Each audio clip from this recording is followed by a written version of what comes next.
మీరందరూ కూడా వీడియోలోకి వెళ్ళే ముందు మీరందరూ మన ఛానల్ని సబ్స్క్రైబ్ చేస్తారని, అలాగే ఫస్ట్ టైం మీరు కానీ మా వీడియో చూస్తున్నట్లయితే ఖచ్చితంగా సబ్స్క్రైబ్ చేసి, లైక్ చేసి, షేర్ చేసి, కుదిరితే హైప్ బటన్ని ద్వారా మాకు బోలెడంతా ప్రోత్సాహాన్ని అందిస్తారని నేను మనస్ఫూర్తిగా కోరుకుంటూ ఇక వీడియోలోకి వెళ్దాం. మన పెద్దోళ్ళు వెనకట మనకు సామెత చెప్తారు. ఆ సామెత ఏంటంటే, పతివత పరమాన్నం వండితే ఆ వేడి తెల్లారిన దాకా చల్లారలేదంట. అందులో రోజా లాంటి పతివత పరమాన్నం వండితే ఇక దాని గురించి చెప్పాల్సిన పని లేదు. ఎందుకంటే బురద నీళ్ళు తెచ్చి పాయసం వండినా దాంట్లో వేసే జీడిపప్పు యాలకుల వాసన దెబ్బకి అది సుగంధాన్ని ఎగదల్లేటట్టుగా ఉంటుందంట. అంత అద్భుతంగా ఉంటుందని చెప్పి వైసీపీ వాళ్ళ నమ్మకం. ఏదైతే రోజా ఈరోజు ఒక ప్రెస్ ముందు మాట్లాడింది, చాలా మాటలు మాట్లాడింది. పెదరాయుడు సినిమాలో ఒక డైలాగ్ సౌందర్యతో ఆయన చెప్పి వెళ్తాడు. ఆ తర్వాత పెదరాయుడు గారు గుమస్తా ఒక మాట అంటారు. ఏమంటాడు? అమ్మా, నీ గుండా జీవితంలో మా రాయుడి నోటి 2 మాటలు వినకూడదు అనుకున్నాను, ఆ 2 మాటలు వినేశానమ్మా, నీ వల్లే సాధ్యమైందని అంటాడు. ఇవాళ ఏబిఎన్ రాధాకృష్ణ గారి పుణ్యమా అంటూ ఫస్ట్ టైం రోజా నోటి నుంచి ఇప్పటిదాకా రానటువంటి పదాలు 2 పలకరించింది. ఆ అద్భుతమైనటువంటి పదాలు ఏంటో తెలుసుకునే ముందు ఒకసారి మనం వీడియో చూద్దాం. వీడియో చూసే ముందు మీరందరూ కూడా మన ఛానల్ని సబ్స్క్రైబ్ చేస్తారని మనస్ఫూర్తిగా కోరుకుంటున్నా. రాధాకృష్ణ భార్య, రాధాకృష్ణ కూతురికి, చంద్రబాబు నాయుడు భార్య భువనేశ్వరి గారికి, నారా లోకేష్ భార్య, అలాగే ఎవరైతే పవన్ కళ్యాణ్ భార్య, అలాగే మంత్రులు ఎమ్మెల్యేల భార్యలను హెచ్చరిస్తున్నాం. మీరు మమ్మల్ని తిట్టిస్తే మాకు తిట్టడం చేత కాదనుకుంటున్నారా? మాకు సంస్కారం అడ్డొస్తుంది కాబట్టి, చదువుకున్న వాళ్ళం, విలువలు తెలిసిన వాళ్ళం కాబట్టి ఈ రోజు మేము ఇంతవరకు మీకు హెచ్చరిస్తూ వదిలేసాం. కానీ ఇక మేము మొదలు పెడితే మీరంతా బయటకు కూడా అడుగు పెట్టలేక సిగ్గుతో చచ్చిపోతారని కూడా ఈ సందర్భంగా తెలియజేసుకుంటున్నాం. సో ఇక్కడ రెండు పదాలు చెప్పింది.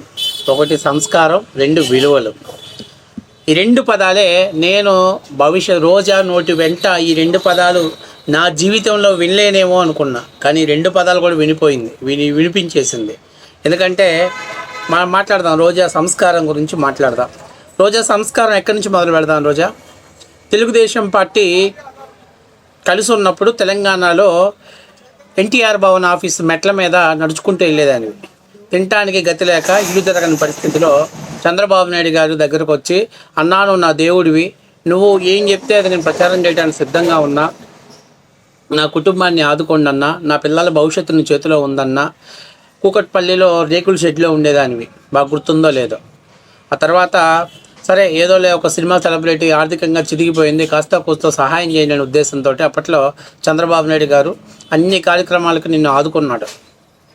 తిన్నింటి వాసాలను లెక్కబెట్టి ఈరోజు అదే చంద్రబాబు నాయుడు గారిని, చంద్రబాబు నాయుడు గారి సతీమణి గారిని, చంద్రబాబు నాయుడు గారి కుమార్తెని నువ్వు తిట్టావు. తిట్టడం అంటే కూడా అదొక రకమైనటువంటి ఫిల్టీ లాంగ్వేజెస్ని వాడావు. ఓకే, మరి నీకు విశ్వసనీయత, సంస్కారం ఎక్కడ ఏడిసి వచ్చింది? ఎక్కడ నీకు విలువలు ఉన్నాయి? ఎక్కడ నీకు విలువలు ఉండి వచ్చాయి చెప్పు. ఇంకో చిన్న ముఖ్యమైన విషయం, ఇప్పుడు తుమ్మల నాగేశ్వరరావు గారు ఇప్పుడు ఆయన కాంగ్రెస్ పార్టీలో ఉన్నారనుకుంటా. అప్పట్లో ఖమ్మం మీటింగ్ అని వెళ్ళి ఆర్కే రోజా సినిమా గ్లామర్ ఉంది కదా, ఓట్లు లాలుస్తాయని చెప్పేసి ఒక పెద్ద మీటింగ్ జరుగుతుంటే రోజా గారిని వేదిక మీదకి పిలిచారు. అప్పట్లో తుమ్మల నాగేశ్వరరావు గారు ఒక మాట అన్నారంట, ముందు ఆ లాని కిందకి దింపితే కానీ నేను స్టేజ్ మీదకి ఎక్కనని అన్నాడంట. అప్పుడు చంద్రబాబు నాయుడు గారు తుమ్మల నాగేశ్వరరావు గారికి వార్నింగ్ ఇచ్చాడంట, ఒక మహిళని ఎలా గౌరవించాలో నేర్చుకో, అంతటి ఉన్నతమైనటువంటి విలువలతోటి నీకు ఆ రోజు తుమ్మల నాగేశ్వరరావు గారు ఆ రోజు ఐడెంటిఫై చేశాడు, కానీ చంద్రబాబు నాయుడు పిచ్చితనంతో ఐడెంటిఫై చేయలేకపోయాడు. అంత విలువలతోటి గౌరవంలో తెలుగుదేశం పార్టీ గౌరవ విలువలు ఇస్తే ఇవాళ చంద్రబాబు నాయుడు గారు అరెస్ట్ అయితే తిరుమలలో స్వామివారి దర్శనానికి ముక్కు తీర్చుకున్నానని చెప్తావా? టపాసులు కాల్తావా? స్వీట్లు బాల్స్తో పంచుకుంటూ తింటావా? విలువలు, విశ్వసనీయతలు నీ దగ్గర ఉన్నాయా? సంస్కారం నీ దగ్గర ఉందా? నీ దగ్గర డోర్ వచ్చి నన్ను మాట్లాడతావా? నువ్వు ఒక ఎమ్మెల్యేవి అయిన తర్వాత 2014లో ఏమన్నావు? నన్ను చంపలేరు, ఓకే బాగాలేదు, తప్పులేదు, ఇబ్బంది లేదు, మహా అయితే ఎవరు నన్ను రేప్ చేయలేడు అంటే నువ్వు ఒక సెలబ్రిటీ అయి ఉండి రేపుల గురించి మాట్లాడతావు. దళిత ఎమ్మెల్యేల గురించి వాళ్ళ యొక్క బాడీ షేమింగ్ చేస్తూ మాట్లాడతావు. చంద్రబాబు నాయుడు గారిని ఏదైతే నీకు ఆర్థికంగా రాజకీయంగా ఎన్నుదన్ను నిలిచాడో పంచెలు ఊడితేలాగా ఎగరేస్తున్నది రాజశేఖర రెడ్డి అని ఆ రోజు మాట్లాడు. ఇవాళ ఆ పంచన చేరి ఆ పంచనే బతుకుతూ ఇవాళ చంద్రబాబు నాయుడు గారి కుటుంబం గురించి మాట్లాడుతున్నావు. నీ దగ్గర సభ్యతా సంస్కారాలు చదువుకున్నావా? నీ దగ్గర సంస్కారం నేర్చుకోవటానికి నీకు సినిమాలలో హీరోయిన్ క్యారెక్టర్ ఇచ్చారు కానీ వ్యాప్ క్యారెక్టర్లు చేయాల్సినటువంటి క్యారెక్టర్ ఇది. నువ్వు సినిమాలకు పనికొస్తావా? హీరోయిన్గా పనికొస్తావా? ఉందా నీ దగ్గర హీరోయిన్గా ఉండేటువంటి క్వాలిటీస్ నీ దగ్గర ఉన్నాయా? నీ బతుకేంది? నీ చరిత్ర ఏంది? ఎక్కడ మొదలుపెట్టావు నీ రాజకీయ ప్రస్థానం? ఎక్కడ మొదలుపెట్టావు? నువ్వు అంట విలువలు అంట. అమరావతి మహిళలు ఉద్యమం చేస్తుంటే అమరావతి మహిళల్ని మీ మొగోళ్ళు ఆడింగి వేదవులు కాబట్టి మిమ్మల్ని ముందు పెట్టారని చెప్పి మాట్లాడుతావు. ఎక్కడి నుంచి నేర్చుకున్నావు ఈ సంస్కారం? ఎవరి దగ్గర ఉంది నీకు ఈ విలువ? ఏంది రోజా కాకి తన కింద నలుపు తెలియదు అనుకుంటుంది కానీ మొత్తం నలిపే. నీ బతుకంతా నలిపే. నీ జీవితం అంతా ఎవడన్నా చూస్తే అని మొహం మీద ఊసేవాడే కానీ మెచ్చుకునేవాడు ఎవరు లేడు. కాబట్టి ఊరికే నేను ఫైర్ బ్యాండ్ని, నువ్వు ఫైర్ బ్యాండ్ కాదు, తుప్పల్లో పెంటకుప్ప లాంటి దానివి. నీకు తెలియక వాళ్ళకి తెలియక నిన్ను నెత్తిని పెట్టుకొని పూజ చేస్తున్నాను. నీకు మైక్ ఎక్కువగా ఇచ్చి స్కోప్ ఇచ్చి నీ పార్టీని నువ్వే నాశనం అయ్యేలా చేసుకుంటున్నావు. నువ్వు ఏ రోజైనా సక్రమంగా మాట్లాడావా? నీకు అసలు బూతులు మాట్లాడటం తెలీదా? ఎవరు ఐస్ క్రీమ్ నోట్లో పెట్టుకున్నావు? ఈ ఐస్ క్రీమ్లు ఎక్కడి నుంచి పెడుతున్నావు? ఎప్పటి నుంచి తెలుసుకున్నావు? సంస్కారమైనటువంటి మహిళలు ఎవరైనా ఐస్ క్రీమ్ నోట్లో పెట్టుకున్నావు అని అడుగుతారా? ఎవరైనా సంస్కారం విలువలు కలిగిన మహిళ ఎవరైనా నోట్లో పెట్టుకొని ఐస్ క్రీమ్ చీకేవని అడుగుతారా? ఈ పదాలు వాడతారా మహిళలు? రాజకీయాలలో ఎంతమంది ఉన్నారు? మీ వైసీపీ తరఫున వరదు కళ్యాణి గారు ఉన్నారు, పుష్ప శ్రీవాణి గారు ఉన్నారు, ఉషాచరణ్ శ్రీ గారు ఉన్నారు. వీళ్ళు ఎవరైనా ఇటువంటి పదాలు వాడారా? నువ్వు ఒక్కదానివే వాడావు. నీ దగ్గర సంస్కారం, నీ దగ్గర విలువలు నేర్చుకోవాలా? నీ దగ్గర విలువలు సంస్కారం నేర్చుకోవాలా? సిగ్గుంది అని అలాంటి పదాలు వాడటానికి? అసలు నీకు సూటబుల్ అవుతాయి ఆ పదాలు? నిన్ను అసలు ఏ రోజైనా అసలు ఒక మహిళగా ఎవరైనా కన్సిడర్ చేశారా? మీ సొంత పార్టీలో కూడా కన్సిడర్ చేయాలి నిన్ను మహిళగా.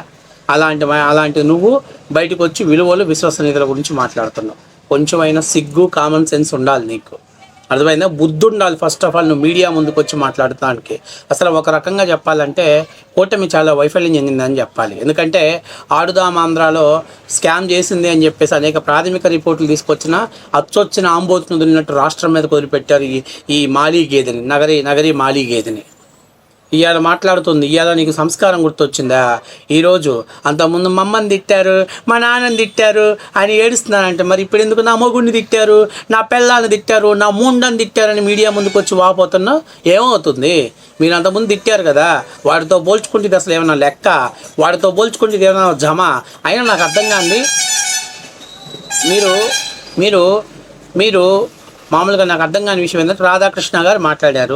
రాధాకృష్ణ గారు సతీమణి గారి గురించి మాట్లాడారు. వెరీ గుడ్, బాగుంది. అసలు చంద్రబాబు నాయుడు గారు సతీమణి గారితో ఏం పని? లోకేష్ గారు సతీమణి గారితో ఏం పని? పవన్ కళ్యాణ్ గారి కుటుంబంలో ఆడవాళ్ళ గురించి నీకేం పని? మంత్రులు గురించి, వాళ్ళ కుటుంబ సభ్యుల గురించి, ఆడవాళ్ళ గురించి నీకేం పని? వాడు కూడా అన్నట్టు మొగుడు కొట్టినందుకు కాదు తోడికోడలు నవ్వినందుకు అన్నట్టు నీకు రాధాకృష్ణ గారు మాట్లాడితే రాధాకృష్ణ గారి కుటుంబం గురించి మాట సరిపోయింది. నువ్వు వీళ్ళందరి గురించి అంటే రాధాకృష్ణ గారు మాట్లాడారంటే అది చంద్రబాబు నాయుడు గారు, లోకేష్ గారు, పవన్ కళ్యాణ్ గారు మాట్లాడిచ్చారని అర్థమా? అట్టయితే మన సాక్షి ఛానల్లో అమరావతి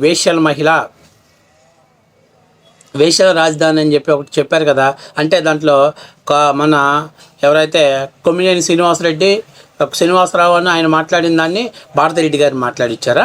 దగ్గరుండి భారతిరెడ్డి గారు చెప్పించారా మాటలు? అంతేనా? అమరావతిలో ఇలా ఉంది అని చెప్పమని చెప్పి అమరావతి మహిళలను అవమానపరిచే విధంగా భారతిరెడ్డి గారు దాన్ని డిస్ప్లే చేశారా? దాన్ని చూపించారా? మరి చెప్పండి, ఒప్పుకుంటారా? పెద్ద అసలు మాకు ఏమీ తెలియనట్టు ఆ జోగి రమేష్ గారు వాడు ఒకడు వస్తున్నాడు.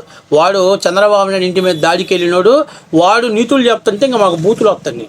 ఈ పనికి మాలిన సంతంతా పోయి హైదరాబాద్లో పోయి కూర్చొని రాధాకృష్ణ కార్యాలయం మీద దాడి, రాధాకృష్ణ ఇలాంటి వాళ్ళని బొచ్చులో రాలిపోయిన ఎంట్రుకలతో సమానంగా చూస్తారు. మిమ్మల్ని చూసి భయపడి పోసేసుకోవటానికి ఎవరు లేరు.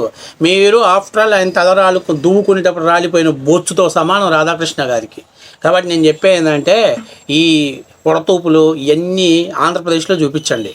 అర్థమైందా? రాధాకృష్ణ లాంటి వాళ్ళకో లేకపోతే ఈనాడు లాంటి వాళ్ళకో చూపిస్తే రేపటి నుంచి నీ ఎపిసోడ్ రోజుకొక ఎపిసోడ్ వేస్తారు. అప్పుడల్లా ఎందుకురా లేనిపోని తలకాయ నొప్పి, లేనిపోని మనం పోయి తగిలించుకొని వచ్చామనుకుంటారు. రోజా నేను చెప్తున్నా, దయచేసి నువ్వు సంస్కారం గురించి మాత్రం మాట్లాడమాక. నువ్వు విలువల గురించి అసలు మాట్లాడమాక. నీకు మాట్లాడే అర్హత లేదు. అసలు నిన్ను మనిషిగా కూడా ఎవరు కన్సిడర్ చేయట్లా. వైఎస్ఆర్సీపీ పార్టీ సంకనాకిపోయే వరకు నువ్వు జగన్మోహన్ రెడ్డి పక్కనే ఉండు, జగన్మోహన్ రెడ్డి గారి దగ్గరుండి నువ్వు ప్రెస్ మీట్లు పెడతానే ఉండు.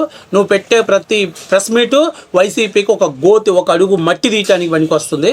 కాబట్టి నేను చెప్పేది ఏంటంటే, నీ దగ్గర లేని వాటి గురించి నీ నోటి నుంచి జీవితంలో నేను వెళ్ళాను అనుకునేటువంటి పదాలు చెప్పావు చూసా. నా జన్మ ధన్యం అయిపోయింది రోజా.